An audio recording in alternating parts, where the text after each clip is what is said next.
यहाँ वैशाख मास महात्म्य की कथा का अध्याय 5 एक विस्तृत संस्करण में दिया गया है। इसमें धार्मिक, पौराणिक और नैतिक तत्वों को समाहित किया गया है ताकि कथा भावपूर्ण और पूर्ण रूप से विस्तृत हो। वैशाख मास महात्म्य अध्याय 5 स्नानदानादिकं पुण्यम धर्मेण लभते नरः वैशाखे मासी सततम विष्णु प्रीतिकर सदा। ऋषि नारद जी एक बार तपस्या के पश्चात भगवान विष्णु के धाम वैकुंठ पहुँचे। वहां उन्होंने भगवान से विनम्रतापूर्वक प्रश्न किया, हे श्रीहरि, कृपा करके मुझे ये बताइए कि कलियुग में कौन सा मास मनुष्यों के लिए सबसे श्रेष्ठ है, जिसमें थोड़े से प्रयत्न से भी मनुष्य महान पुण्य अर्जित कर सकता है। भगवान श्रीहरि बोले, हे नारद, सुनो, मैं तुम्हें एक ऐसे मास का रहस्य बताने जा रहा हूँ जिसका महात्म्य स्वयं देवताओं, ऋषियों और पितरों ने स्वीकार किया है। यह मास है वैशाख, जो धर्म, पुण्य और मोक्ष देने वाला है। जो व्यक्ति इस मास में नियम पूर्वक आचरण करता है, वह जन्म मरण के बंधन से छूट जाता है। फिर भगवान विष्णु ने एक प्राचीन कथा सुनाई, पवित्र राजा शतानिक की कथा। प्राचीन काल में कुरुक्षेत्र नगरी में राजा शतानिक राज्य करते थे। वे धर्मात्मा, दानवीर और प्रजापालक थे, परंतु किसी कारणवश उन्होंने जीवन के अंतिम समय में कुछ अधर्म कर दिया और मृत्यु के पश्चात यमलोक गए। वहां उन्होंने अपने पापों के फलस्वरूप नरक में यातना भोगी। एक दिन जब नारद मुनि यमलोक से गुजर रहे थे, तो राजा शतानिक ने उन्हें पुकारा और प्रार्थना की, हे महामुनि, मैंने जीवन में कई पुण्य किए थे, किंतु कुछ अविवेकपूर्ण कार्यों के कारण नरक में हूँ। कृपया मुझे मोक्ष का कोई मार्ग बताइए। नारद जी ने मुस्कुराते हुए कहा, हे राजन, तुम्हारा उद्धार संभव है। तुम अगले जन्म में पुनः मनुष्य योनि में जन्म लोगे, और यदि तुम वैशाख मास में प्रतिदिन सूर्योदय से पूर्व स्नान कर दान पुण्य करोगे, व्रत रखोगे, तुलसी, गंगाजल और अक्षत से पूजन करोगे, तो निश्चित रूप से मोक्ष प्राप्त करोगे। राजा ने अगला जन्म एक ब्राह्मण कुल में लिया। इस जन्म में उसका नाम विष्णुदत्त रखा गया।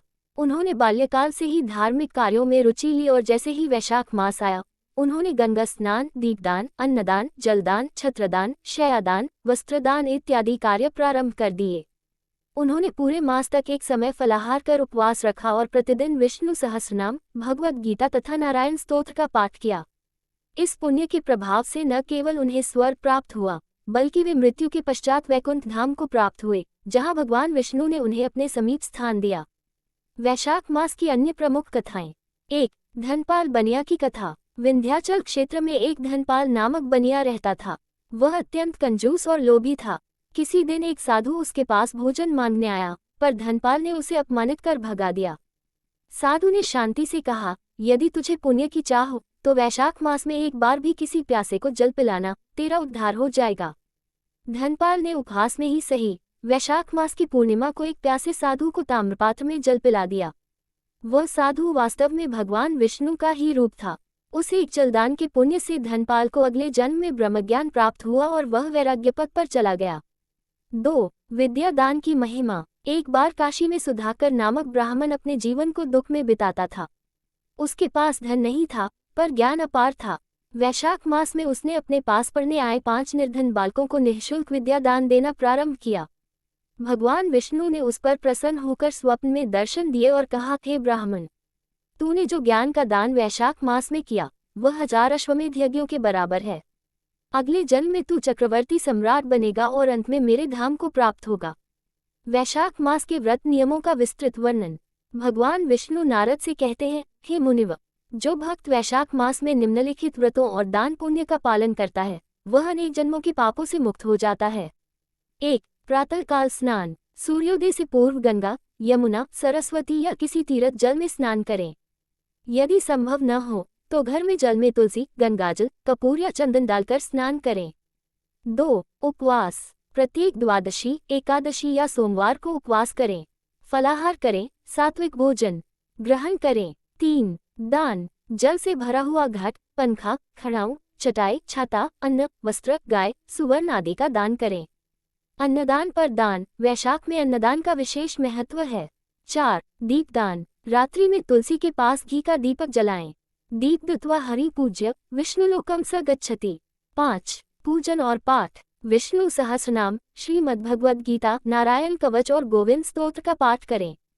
शंख, चक्र, गदा, पद्म से भगवान विष्णु का पूजन करें। विष्णु भगवान की विशेष कृपा। भगवान विष्णु कहते हैं, जो वैशाख मास में तुलसी के समीप बैठकर मेरा नाम जप करता है, वह करोड़ों जन्मों के पापों से मुक्त होता है। जो व्यक्ति एक बार भी इस मास में ओम नमो भगवते वासुदेवाय मंत्र का जाप करता है, वह वैकुंठ का अधिकारी बनता है। अध्याय 5 का सार संदेश। वैशाख मास केवल स्नान या दान तक सीमित नहीं है, यह आत्मचिंतन, सेवा, त्याग और उपासना का पावन अवसर है। यह मास हमें स्मरण कराता है कि थोड़े से पुण्य कार्य भी ईश्वर की कृपा प्राप्त करने में सहायक हो सकते हैं। श्रद्धा और भावना ही प्रधान है, साधन नहीं।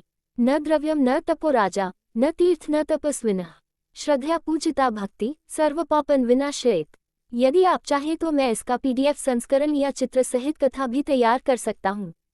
क्या आप ये कथा किसी विशेष पूजा या पाठ के लिए उपयोग करना चाहते हैं?